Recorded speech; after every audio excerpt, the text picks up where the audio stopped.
Warga segera mengevakuasi barang berharga dari bangunan 2 lantai yang roboh di Tambora, Jakarta Barat.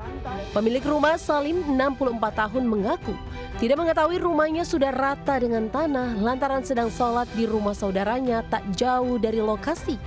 Namun saat kejadian, sang anak tengah sendirian di rumah namun bisa selamat setelah mendengar bunyi retakan tembok rumah. Bangunan rumah 2 lantai ini ambruk ke arah jalan diduga akibat termakan usia. Korban pun hanya bisa pasrah kehilangan rumah yang sudah ditinggali selama 50 tahun. Dengar bunyi keretak-keretak, dia langsung kabur. Langsung ngasih tahu saya, "Oh, rumah rubuh, udah biarin aja, ditanggung udah apa, saya lagi di atas sejadah habis maghrib." Bapak habis sholat tuh, lagi sholat tuh Bapak? Iya, tapi nggak di sini untungnya. Di mana tuh? Di rumah orang tua. Oh. Saat ini bantuan sembako dari kelurahan dan BPBD sudah datang. Korban berharap pemerintah juga bisa membantu kembali membangun rumahnya. Dari Jakarta, Miftahul Gani, iNews melaporkan. Pemirsa, seorang bocah terpaksa memeluk ibunya yang berada di balik jeruji besi di Labuhan Batu, Sumatera Utara. Sang ibu dan anak pun menangis haru hingga kejadian itu viral.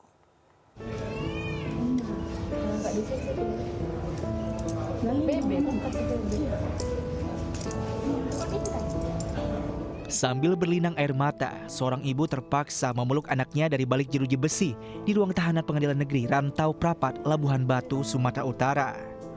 Sang ibu, Tina Rambe, ditahan karena dijerat kasus dugaan penghambat kendaraan lalu lintas saat melakukan demo pengoperasian PKS Pulau Padang. Ironisnya, usai disidang, Tina segera dibawa petugas keamanan dan tidak diperbolehkan bertemu anak dan keluarganya. Bahkan aksi saling dorong sempat pecah saat keluarga merangsak untuk bertemu Tina. Cara penangkapan yang tak manusiawi, jadi sekaligus saya bilang kepada anak saya, terus berjuanglah demi lingkungan hidup. Hancur memang perasaan saya melihat APH atau alat aparat pemerintah hukum yang tidak berperkemanusiaan dan tidak sama sekali tidak punya moral. Sebelumnya, Tina ditangkap bersama 5 rekannya saat unjuk rasa pengadangan truk angkutan sawit dan CPO di Pulau Padang. 5 rekannya sudah dibebaskan, namun tinggal Tina Rambe hingga saat ini masih ditahan hingga dibawa ke meja hijau. Dari Labuhan Batu, Sumatera Utara, Ikang Amanda, iNews melaporkan. Ikan peliharaan menjadi petaka di hari tua. Seorang kakek di Kota Malang, Jawa Timur harus mendekam di penjara karena memelihara ikan predator ilegal. Keluarga dan kerabat tak kuasa menahan tangis saat menghadiri sidang putusan kakek Piono, 61 tahun, di Pengadilan Negeri Malang. Kakek Piono divonis 5 bulan subsidiar 1 bulan atau uang pengganti 5 juta rupiah karena memelihara 8 ekor ikan predator ilegal. Namun sang kakek yakin tidak bersalah karena ia memelihara ikan aligator jauh sebelum undang-undang pelarangan memelihara ikan predator disahkan. Piono mengaku tidak pernah mendapatkan sosialisasi apapun selama 16 tahun memelihara ikan tersebut. Saya tidak bisa apa-apa, saya terima apa adanya. Memang orang kecil ini nggak bisa berbuat apa-apa. Itulah di ini. Ya, ini seperti itu. Ya. Sudah kami pikirkan matang-matang. Ya, menurut kami putusan tersebut sudah memenuhi rasa keadilan. Dan kalau teman-teman cek juga sudah termasuk ringan kalau menurut kami. Sementara itu, kuasa hukum kakek Piono menilai putusan ini terlalu memberatkan dan sang kakek berhak mendapatkan vonis bebas atau hukuman percobaan. Dari Malang, Jawa Timur, Denny Irwansyah, iNews melaporkan. Kita ke informasi lainnya, pemirsa. Artis Ramzy tidak ketinggalan untuk ikut kontestasi Pilkada 2024. Ramzy siap bertarung menjadi calon wakil Bupati Cianjur mendampingi Muhammad Wahyu. Kenapa Cianjur? Ada Dede Lesti. Artis dan presetter kondang Ramzy menambah panjang daftar figur artis yang mencalonkan diri di Pilkada 2024. Ramzy mendaftarkan diri sebagai calon wakil Bupati Kabupaten Cianjur, mendampingi Muhammad Wahyu Ferdian dalam kontestasi Pilbub. Nama besar dan ketenarannya membuat kemunculan Ramzy menjadi magnet pusat perhatian. Dalam karir politiknya, Ramzi sempat maju sebagai calon legislatif, caleg DPR RI Dapil Jabar 5 dari Partai Nasdem. Namun Ramzi tidak lolos ke Senayan. Meski gagal ke Senayan, namun Ramzi mantap maju di Pilkada 2024 lantaran ingin berkontribusi bagi masyarakat Cianjur. Dengan tekad bulat, pasangan Wahyu Ramzi mengusung Semangat Cianjur Era Baru melalui program strategis dan inovatif tanpa menghilangkan nilai-nilai budaya dan tradisional Cianjur. Puluhan siswa dan guru sebuah sekolah dasar terjangkit cacar air di Situbondo, Jawa Timur. Untuk mengantisipasi penyebaran lebih lanjut, proses belajar mengajar akhirnya berlangsung secara daring.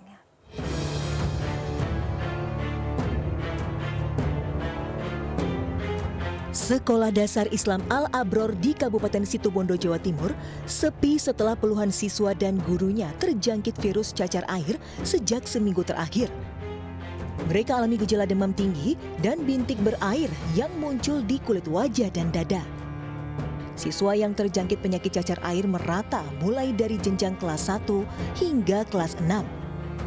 Mengantisipasi penyebarannya semakin banyak, proses belajar mengajar akhirnya dilakukan secara daring selama sepekan. Mengecek langsung terkait dengan ciri-cirinya tidak termasuk cacar monyet, namun hanya cacar air. Karena situasi kondisinya penyebarannya sangat cepat di sekolah kami, maka dengan keamanan bersama kita ambil tindakan untuk belajar dari rumah, daring secara online maupun offline. Pihak sekolah pun mengimbau wali murid agar menjaga anak-anak mereka dari lingkungan sekitar agar penularan cacar air tidak semakin meluas. Dari Situbondo, Jawa Timur, Rizky Amirul Ahmad, iNews melaporkan. Pemirsa, solusi vending machine inovatif hadir di ajang Mekari Conference 2024 yang berlangsung di AIS BSD Tangerang, Banten. Tidak hanya menawarkan produk, vending machine modern ini juga memberikan pengalaman interaktif. Boost Ad memperkenalkan kemudahan dan efisiensi melalui teknologi vending machine inovatif dalam ajang Mekari Conference 2024 yang berlangsung di AIS BSD Tangerang, Banten. Tidak hanya menawarkan produk, vending machine modern ini juga memberikan pengalaman interaktif. Salah satunya adalah game sederhana yang dapat dimainkan di layar LED vending machine. Kita bisa interaktif, jadi mbaknya bisa main kuis dulu, bisa touch dulu, atau misalnya bisa scan QR code dan lain-lain. Setelah itu baru dapat reward atau bisa melakukan transaksi. Tema Mekari Conference 2024 adalah Sustainability Growth Through Limitless Digital Innovation. Mekari Conference adalah konferensi tahunan yang mempertemukan para profesional dari seluruh Indonesia dengan tujuan mempercepat pertumbuhan bisnis melalui diskusi yang berpusat pada teknologi inovatif. King Cobra sepanjang 4 meter membuat geger saat masuk ke rumah warga di Palangkaraya, Kalimantan Tengah. Sementara di Mandailing Natal, Sumatera Utara, anak harimau Sumatera mati terjerat perangkap warga.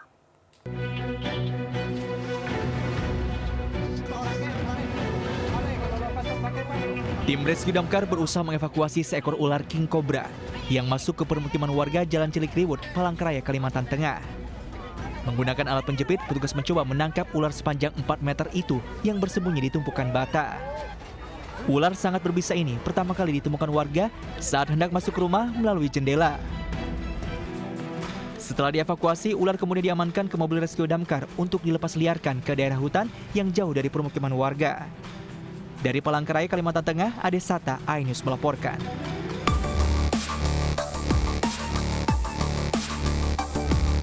Anak harimau Sumatera terjerat perangkap di perkebunan warga Desa Hutarim Baru, Mandailing Natal, Sumatera Utara.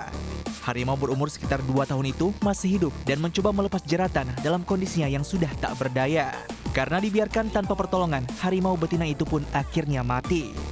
Petugas yang mendapati peristiwa itu pun memarahi warga yang tidak melaporkan penemuan satwa dilindungi itu. Hasil penelusuran, petugas mendapati sejumlah jejak kaki harimau yang diduga milik kawanan harimau Sumatera mati tersebut. Warga pun sementara diminta tak beraktivitas di sekitar kebun, khawatir jadi korban serangan harimau. Kemunculan harimau Sumatera di wilayah tersebut karena habitatnya yang semakin rusak. Dari Mandailing Natal, Sumatera Utara, Husein Lubis, iNews melaporkan. Pemirsa, jalur banjir Kanal Timur Durensawit Jakarta Timur kini menjadi lokasi konten kreator mengamen live streaming hingga viral.